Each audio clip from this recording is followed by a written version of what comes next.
একটা ব্যক্তি সে বুঝতে পারে সে পাপ করলে ভালো থাকতে পারে না, সে চায় সে আর পাপ করবে না, সে চায় আল্লাহর পথে যেতে, সে চায় 5 ওয়াক্ত নামাজ পড়তে, সে চায় ভালো মানুষের মতো থাকতে, সে একটু শান্তি চায়, সে তার অগোছালো জীবন থেকে বের হতে চায়, সে যে পাপ করে এই সবকিছু বাদ দিতে চায়। কিন্তু এরপরও মানুষের ধোঁকা, নিজের পরিবেশ, শয়তানের ধোঁকা, নিজের নফসের ধোঁকা, এই সবকিছু মিলে পাপ করে ফেলে।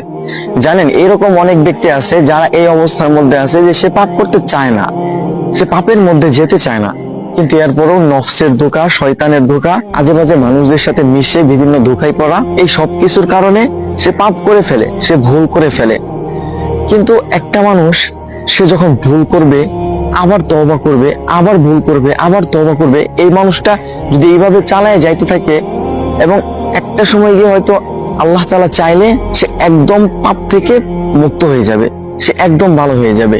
একটা সময় সে একদম পাপ ছেড়ে দিবে। একটা মানুষ সে পাপ করতেছে, কিন্তু সে যে পাপ করতেছে এটা সে ভাবতেছে না, এটা ভুলটাকে সে ভুল মনে করতেছে না, পাপটাকে সে পাপ মনে করতেছে না। সে একটা খারাপ কাজ করতেছে, সে পাপ করতেছে, তার কাছে মনে হচ্ছে না যে এটা ভুল, এটা খারাপ, এটা পাপ, আল্লাহ তাআলা এটা অপছন্দ করেন, আল্লাহ তাআলা এটা থেকে দূরে থাকতে বলছে। এই মানুষটা যদি পাপ করার সাথে সাথে এইরকম চিন্তা করে আর মাফ না চায়, তাহলে এই মানুষটাই মূলত পাপের কারণে ধ্বংস হয়। এই ধরনের মানুষ, হ্যাঁ, এই ধরনের মানুষ মূলত পাপের কারণে ধ্বংস হয়।